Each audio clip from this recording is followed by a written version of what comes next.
Que a paz de Jesus esteja entre nós. Em que acreditamos? O que a nossa mente tem criado para nós? Temos alimentado o medo em nós ou nos entregamos ao bem confiantes? Conta-nos Allan Kardec, na Revista Espírita de 1858, que o doutor F., médico, voltava para casa após ter visitado alguns clientes. Numa dessas excursões, haviam-lhe dado como amostra uma garrafa de excelente rum, uma bebida alcoólica, vindo diretamente da Jamaica. O médico esqueceu no carro a preciosa garrafa. Lembrando-se algumas horas mais tarde, saiu para reavê-la. Declarou ao chefe da estação que havia deixado em uma de suas carruagens uma garrafa de veneno muito violento e o exortou a prevenir os cocheiros para ficarem atentos e não fazerem uso daquele líquido mortal. Mal o doutor entrar em seu apartamento, vieram preveni-lo a toda pressa de que 3 cocheiros da estação vizinha padeciam dores horríveis nas entranhas. Teve grande dificuldade para tranquilizá-los e persuadi-los de que haviam bebido excelente rum e que sua indelicadeza não poderia ter consequências mais graves do que uma severa suspensão. O que havia causado a dor violenta nas entranhas daqueles cocheiros, daqueles trabalhadores? Será que foi a ideia do medo? Vamos acompanhar através de alguns slides este conteúdo. Nós fomos no dicionário e procuramos o conceito de medo, e lá nós encontramos o seguinte: medo é terror, é receio, temor, ansiedade irracional ou fundamentada, receio, por exemplo, medo de tomar injeções. Quem de nós, afinal, no planeta Terra, não tem medo de alguma coisa? Quais as causas do medo? Os contos sobre monstros se incluem em uma das causas que geram medo, desde a infância de nossas crianças, como nos diz Kardec no livro dos Médiuns. Deve-se evitar com escrupuloso cuidado tudo que possa sobreexcitar a imaginação. Sabe-se o que de acidentes pode o medo ocasionar, e muito menos imprudências se cometeriam se conhecessem todos os casos de loucura e de epilepsia, cuja origem se encontra nos contos de lobisomens e papões. Então, meus amigos, minhas amigas, desde a nossa infância, nossos pais, nossos antepassados sempre cuidaram de alimentar em nós o medo, seja para conseguirem o que queriam, e nós, como pais, muitas vezes reproduzimos esta prática perigosa. Outra causa do medo são as nossas reencarnações passadas e as culpas que trazemos conosco. Diz-nos Joana de Ângeles, através de Divaldo Pereira Franco, que os comportamentos infelizes de reencarnações anteriores, imprimindo nos refolhos do perispírito, que por sua vez instala no inconsciente profundo as matrizes do receio de ser identificado, descoberto como autor dos danos que foram produzidos noutrem e procurou ignorar, mascarando-se de inocente. Então, na realidade, muitos de nossos medos, possivelmente a maioria, têm raízes no passado reencarnatório, quando aprontamos, quando prejudicamos, quando praticamos crimes e muitas vezes não fomos educados por estes crimes, melhor, não fomos punidos pela lei. E aí nós trazemos o reflexo dessas culpas do passado, na forma de medos, de anseios, de sermos descobertos. Quais os resultados do medo para o espírito? É ainda Joana de Ângeles que nos esclarece quando nos diz: esses medos sempre impedem o repouso, desencadeiam mais imaginativos receios e, mesmo quando apoiados em ocorrências reais, aumentam de intensidade, tornando-se quase insuportáveis.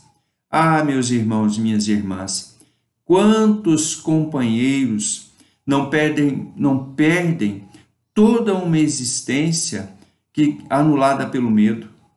Quantos de nós passamos a vida inteira tendo medo, temendo trabalhar, temendo agir, temendo praticar a caridade, medo de desencarnar, medo de sofrer, medo da doença, medo de sermos julgados, medo de que as pessoas reconheçam as nossas dificuldades. E assim, muitas vezes, passamos toda uma existência a temer. É a parábola dos talentos. Aquele servo que tinha apenas um talento, tendo medo de não multiplicar esse talento, enterrou-o. Quais os sintomas do medo? Quem não conhece esses sintomas, ou pelo menos um ou alguns desses sintomas do medo? Taquicardia, boca seca, tremores, dificuldade para respirar, ataques de pânico, sudorese, ansiedade, sentimento de incapacidade. Quem de nós, em algum momento da existência, nunca terá sentido nenhum desses sintomas do medo, ou algum deles? Muitas existências são estranguladas pelo medo. É o que nos diz André Luiz no livro Nosso Lar. Talvez estranhe, como acontece a muita gente, a elevada porcentagem de existências humanas estranguladas simplesmente pelas vibrações destrutivas do terror, que é tão contagioso como qualquer moléstia de perigosa propagação.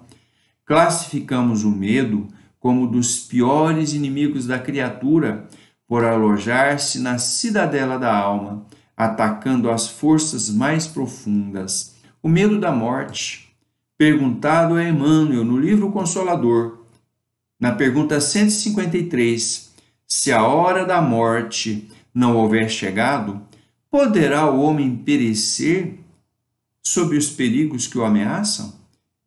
Poderemos desencarnar se não chegou ainda o momento para nós? Devemos temer a morte, então, nesse sentido? Responde-nos Emmanuel. Nos aspectos externos da vida, e desde que o espírito encarnado proceda de conformidade com os ditames da consciência retilínea e do coração bem intencionado, sem a imponderação dos precipitados e sem o egoísmo dos ambiciosos, toda e qualquer defesa do homem reside em Deus. O que significa isso? Nenhum de nós desencarnaremos antes da hora, antes do momento marcado para isso, se nós não formos imprudentes, se nós não formos precipitados, se nós não formos vaidosos, orgulhosos e agimos por impulso de forma irrefletida. Mas existem outros medos. Por exemplo, o medo de ficar doente, o medo das enfermidades. E nos diz Emmanuel ainda mesmo que essa ou aquela enfermidade te ameace a estabilidade orgânica, não desanimes, não tenha medo da doença. O auxílio invisível da espiritualidade superior possui veículos inúmeros de socorro, a fim de trazer-nos o reequilíbrio e a renovação. Afinal de contas, a enfermidade, a doença, como nos ensina o Espiritismo, tem um caráter pedagógico para o espírito, educativo, pois que é através dela que nós purgamos as enfermidades de nossa alma, transmitindo essas doenças para o corpo físico.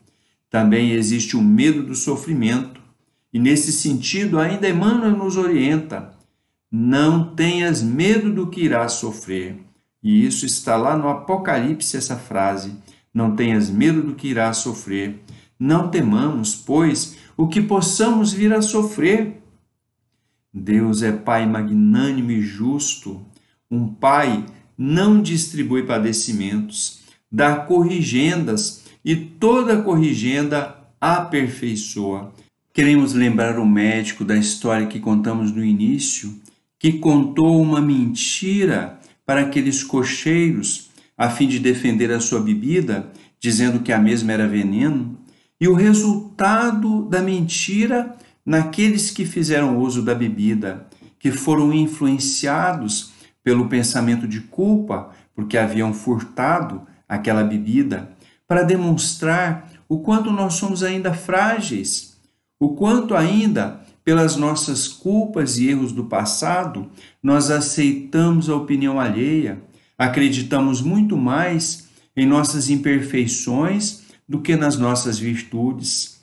Meu amigo, minha amiga, se você traz ainda determinados medos, não se desanime. Lembre-se que é da condição humana. Todos nós trazemos mais ou menos determinados fantasmas no campo do medo, em decorrência de nossas falências do passado reencarnatório, de nossa condição de espíritos encarnados na Terra. Se necessário for, busque tratamento especializado através do psicólogo, através do médico, mas faça também um tratamento paralelo.